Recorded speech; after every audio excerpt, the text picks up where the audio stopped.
So I'm going to focus on a few aspects around efficiencies and in particular challenges around potential biases of adaptive designs. But again, there's no claim that this will be done in a comprehensive fashion.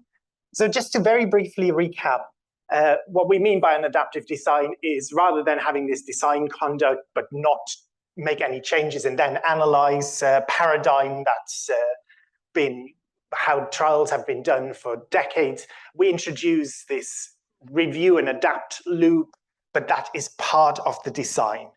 And then we get what Thomas just showed, that we have one or more interim analyses at which certain adaptations can or might not be made. My definition is actually very, very similar, and you'll see more definitions from more speakers over the coming hours and sessions. So again, this emphasis on pre-planned opportunities to modify aspects and very importantly, preserving the validity and integrity of the design. And that definition includes group sequential designs. To most of you, this will be obvious, but there's also a thing called adaptive group sequential designs in the literature, which suggests there is such a thing as non-adaptive group sequential designs, which of course is not true. So all group sequential designs are by definition adaptive. Also, those who know about Bayesian statistics, adaptive designs can be Bayesian. Bayesian designs can be adaptive, or vice versa, or not. We'll hear a lot more about Bayesian statistics from Haiyan in about 20 minutes. However, this definition does not include what I would call fully flexible designs, where you can make changes and define changes as you go along without them being pre-specified. So what it really means to use an adaptive design is to plan to be flexible rather than to just be flexible. So the way to think about this is you build a fork in the road into your trial design. So at some point, you can either go left or go right, but there's a path going in either direction. You don't want to end up with a trial that looks like this, where midway you find out you should turn right, but there's no road, so your trial ends up being a car crash. So once again, I've said this 3 times now, I'm going to say it again. The importance is that this is built into the design, this adaptivity. So some people use language in a sloppy way. We all do that at times and say, oh, in an adaptive design, at an interim analysis, you can change the design. No, you don't change the design. The change that you make to the way the trial continues is part of the pre-specified design. Thomas has already covered some of the most common types of adaptive design, such as group sequential, multi-arm, sample size reassessment, population enrichment, and response adaptive. There are many, many more. There's also combinations of those. I'm just going to give you a very recent example of a trial that we've run at the Center for Trials Research in Cardiff, a trial called Pronto, which illustrates that most real trials are slightly more complex than those teaching examples of very simple adaptive design. So Pronto was a study in adults presenting to the emergency department with suspected sepsis. It was a very large study, as you can see. And the idea was to test whether the addition of a biomarker test, a point of care test where you take a little bit of blood and then measure a biomarker called procalcitonin, whether that helps stratify risk to make better decisions about antibiotics in these patients. So we came up, or the clinical team came up with this sort of decision matrix based on the NEWS2. So NEWS2 is a clinical score that if you arrive in an emergency department and show certain signs and symptoms that could be pointing to sepsis. So this NEWS2 score and procalcitonin were combined to then make a decision about how urgent it is to give antibiotics to someone or whether they don't need them at all. And here's part 1 of the complexity. This trial had co-primary endpoints. So there was an effectiveness endpoint about initiation of IV intravenous antibiotics within 3 hours. So the idea was that if you make smarter decisions and don't give antibiotics to those who don't need them, for example, because they have a viral infection, you can reduce that initiation of IV antibiotics at 3 hours. And that was tested for superiority. But at the same time, there was concern that this sort of withholding antibiotics could cause harm. So there was also a non-inferiority outcome, a safety outcome, which was 28-day mortality. So we had co-primary endpoints, and both of them had to be met, meaning both of them had to be statistically significant for the trial to be declared a success, for the intervention to be declared a success. And we used O'Brien-Fleming group sequential stopping rules. So very similar to what Thomas introduced, stopping rules where you look at an interim analysis and say, is there enough evidence to claim that this is effective or not? Is it very unlikely that it will ever be shown to be effective? And this method ensures that you control your type 1 error. And then we had early stopping rules for effectiveness. So stop if we show superiority of the effectiveness endpoint, and also non-inferiority of the safety endpoint. So taking both of the endpoints into account. But then we also thought, what if the intervention actually shows that you have not just non-inferiority, but safety, and superiority, better safety? And then we said that trumps everything. If you find a way of significantly reducing mortality, then you're not that concerned about antibiotic stewardship anymore. Anything that helps save lives is good. So that would also be part of the stopping rule. And then there was also a futility stopping rule if it was likely that neither of these endpoints would be met. We'll come back to that example, but that's just to illustrate that in the real world, these adaptive designs are often a bit more complex. So Thomas already mentioned efficiencies in the context of various types of adaptive designs. And I want to emphasize that ideally, an adaptive design should be statistically and operationally efficient. That's our goal. And that's something that should work well in things like seamless phase 2-3 design. So what's a seamless phase 2-3 design? It's sort of a combination of the multi-arm, multi-stage design Thomas showed, and then doing a phase 3 trial. So here we can see a 4-arm trial. Traditionally, you would do a 4-arm trial in phase 2, for example, because you're not sure about the different doses or combinations or whatever, and then you select one best arm and then do a definitive evaluation in phase 3. But in a seamless design, you do it all in one trial. You do the selection step at the end of phase 2, and then you continue. And the statistical efficiency, so the operational efficiency is pretty evident. You don't have to set up a new trial. You don't have to apply for funding for a new trial. You don't have to go through approvals, build a new database, all these things, because you're all doing it in one. But statistically, it can also be efficient if you find a way to use the data about these arms that continue from phase 2 and use that data, that information also in your phase 3 analysis. So in that way, you can save resources because you have a multi-arm setup. You will allocate fewer people to control compared to doing lots of 2-arm trials. Fewer should be allocated to inferior treatments because you stop arms, you have a rule to stop arms that are futile. Results should be available sooner, especially if you have a rule where you can stop early for clear effectiveness. So that's a benefit not only to patients in the trial, but also to patients outside of the trial, future patients. Having a single protocol for this whole study, a program rather than for 2 separate studies, is clearly operationally efficient, and then having a multi-arm comparisons allows you to do head-to-head comparisons rather than doing all these separate trials to test these separate interventions in phase 2. And platform trials are a logical extension of that kind of thinking, where you add the opportunity to add in new arms. So again, if you compare a platform trial where you have one control arm with multiple interventions, similar to the COVID trial that Thomas showed, if you compare that to the traditional way of doing lots of parallel 2-arm trials, you can clearly see where the efficiencies are.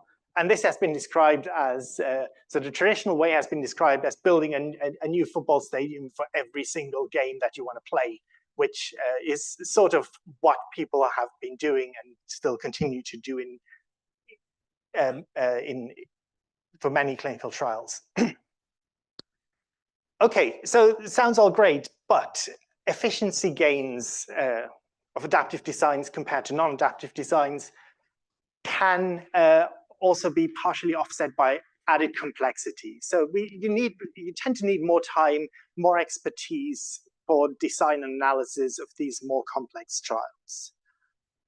And there is a risk, and I'll go into a bit more detail some of those aspects. There's a potential risk of losing the statistical efficiency that you've gained. For example, if your follow-up is long compared to your recruitment period, then you don't have that sort of benefit that you can make a decision reliably and early and then change the way the trial continues if it takes so long to actually collect that outcome that there's no time left to actually benefit from that. So that's something to think about when designing an adaptive trial. You also might lose operational efficiency, as pointed out, due to added complexity. And there's also a worry, and we've also seen that in the brief QR survey that Sophia did at the beginning. There's worries that you compromise the integrity and validity of the trial by introducing biases. And that's going to be my focus for the next 10 minutes or so. How worried should we be about this, and what can we do about this? So first of all, what is bias? What do we mean by bias? Being the serious scientist that I like to think of myself, I consulted Wikipedia, and not very helpfully, Wikipedia says that the article on bias is probably biased itself. Okay, moving on. What do we mean by bias in everyday speech is something like a systematic distortion. If a football referee is biased, then they're clearly doing everything in their power to make the team they want to win, or they place the bet on to win. In statistics, we mean it has a more specific meaning. So an estimator, which is a statistical method of estimating the treatment effect of in a clinical trial, if that estimator is biased, then there's a difference between the expected value of the estimate, so what the method will give us, and the true value that it should give us. So why could adaptive designs introduce that? Sorry.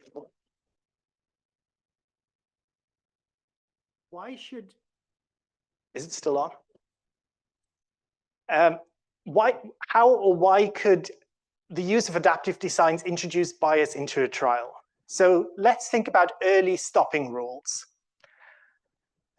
This is a very simplistic illustration. So on the y-axis, we have test statistics. That's a measure of the strength of the treatment effect. And on the x-axis, we have time. And each of these gray or red lines is one simulated trial. So as we move along the time axis, we recruit more and more patients. And you can clearly see at the beginning, where there's very few patients in the trial, there's a lot of variability, as you would expect. And then that effect sort of stabilizes as you recruit more patients into your trial. These trials are all simulated, and there's no treatment effect whatsoever. So the treatment effect is zero in all of them. That's how they were simulated. But just due to like random variation, you will always find some deviation from the line of no effect, obviously. So if you introduce a stopping rule, and that's this little blue cross or X here. I hope you can see that. So that's a stopping rule. So if we say that at this point at the interim analysis, the treatment effect, the test statistic is more extreme than this, then we stop. So these are the red ones, the red trials, simulated trials. So what does this mean? It means that if we did lots and lots of those trials, which is unlikely to happen in the real world, but in a simulated scenario, you can do the same trial over and over and over again. And then you average across the trials that did stop, the red ones, and the ones that didn't stop, the gray ones, and you can see the average treatment effect between those is quite different. But in reality, there is no effect whatsoever. So what does that mean? It means that trials with a stopping rule for efficacy tend to overestimate the treatment effect when they do stop early, whilst at the same time underestimating the treatment effect when they don't stop early. And if you have a stopping rule for futility, i.e. the lack of efficacy, it's the other way around. You tend to underestimate the treatment effect when you do stop early and overestimate when you don't.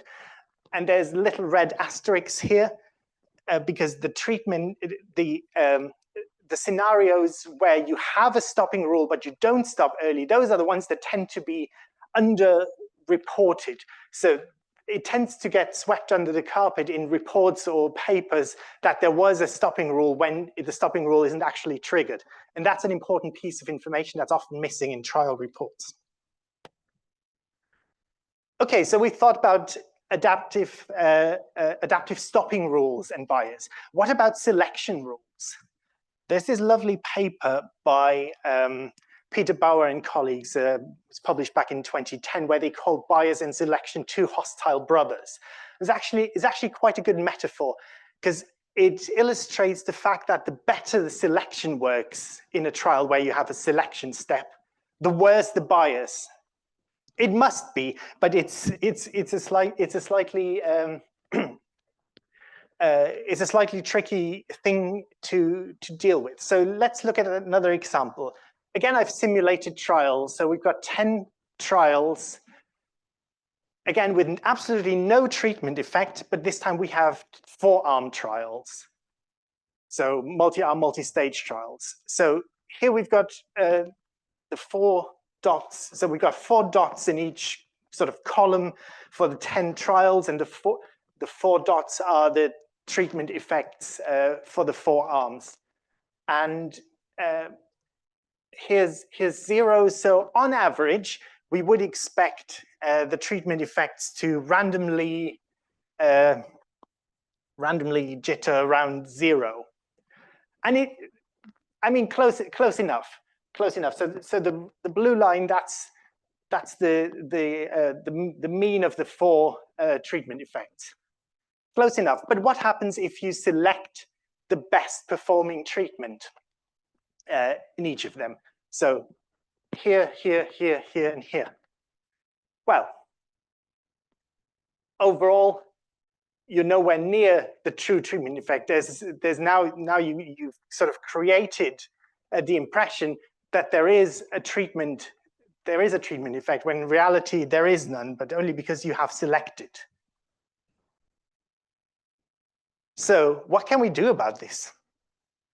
What this means is that if we use what I call naive estimation techniques, naive statistical methods, so the ones you would use for any traditional standard trial design, in statistics we call them maximum likelihood estimation, then your estimations are likely to over or underestimate treatment effects.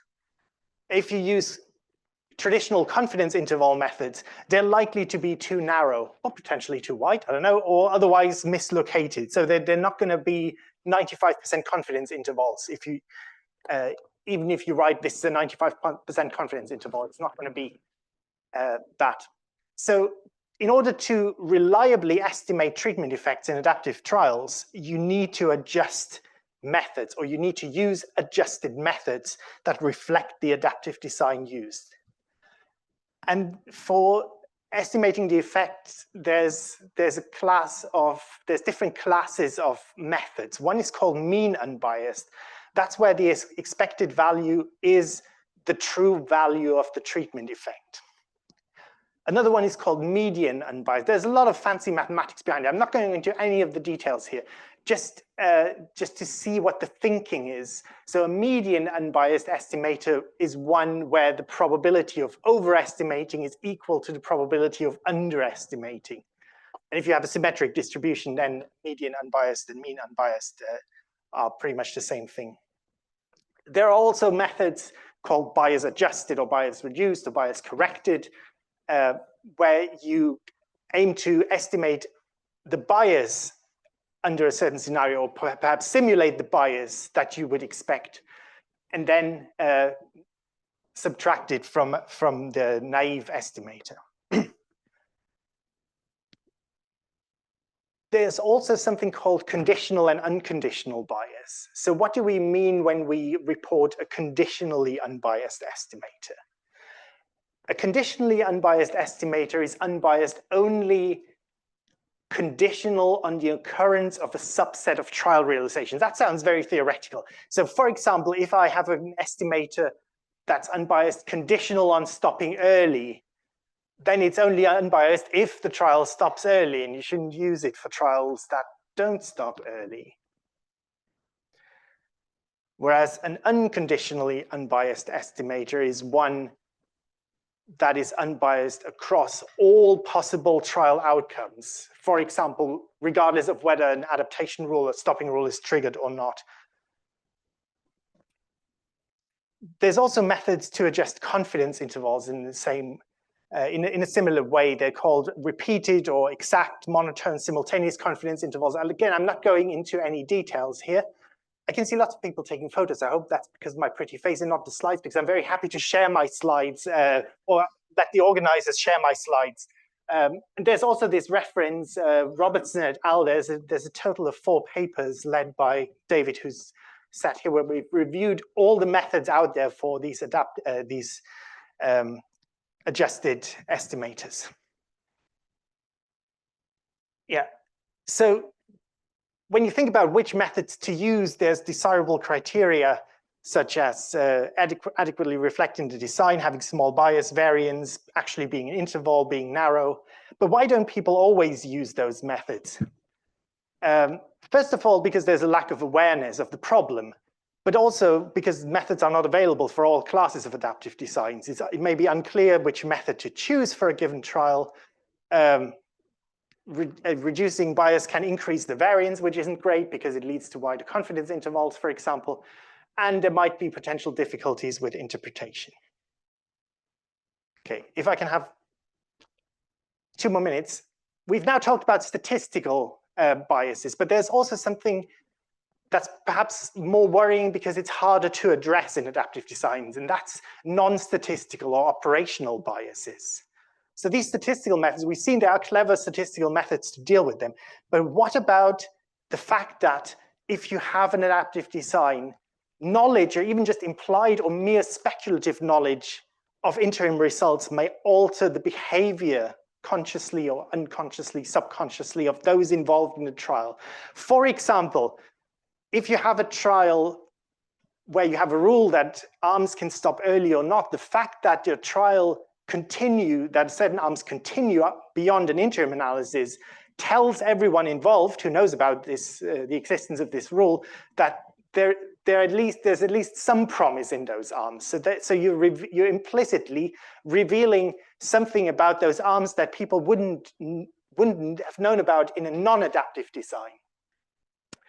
And also, if after a selection step, certain arms remain, or fewer arms remain, or that you have a different population because you're doing adaptive population enrichment, something like that, that might change implicitly, subconsciously, the behavior of those who approach patients or recruit patients, for example. And that can lead to unintended inconsistencies in the conduct or in the makeup of the population of the trial sample before and after an interim analysis. And that sort of heterogeneity has been pointed out recently in the context of platform trials, where people have made this distinction between concurrent and contemporaneous comparators, those who were recruited at the same time versus those who were recruited under the same conditions, meaning that they had the same probability of being allocated to those arms and having the same alternatives. So how do you, and this is my last slide, how do you minimize those biases? Now I'm coming back to this Pronto trial. So here's a set of questions. For example, ask yourself who knew what and had access to what information at what point. In Pronto, for example, only an IDMC and semi-independent statisticians saw the interim result.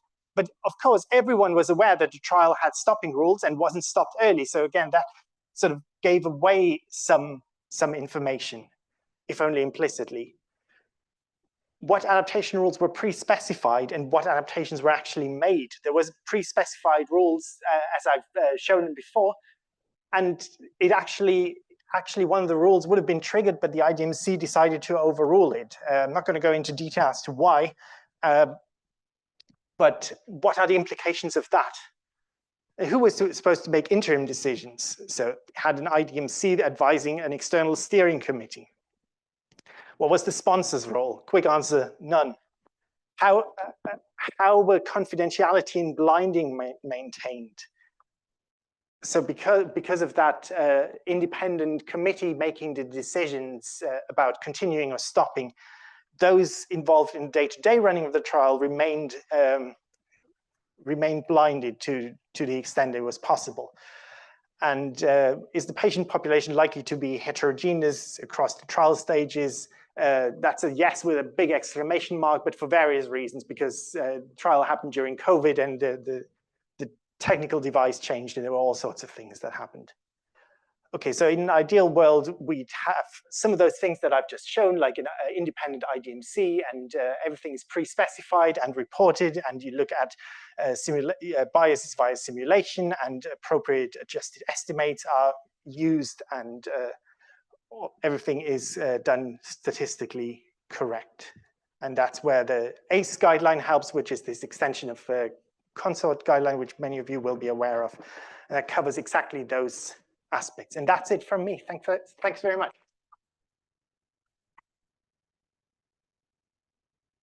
Thank you, Phil, for that fascinating talk and the compliment from design to estimation. That was very much appreciated. One quick question, if anyone has, for Phil.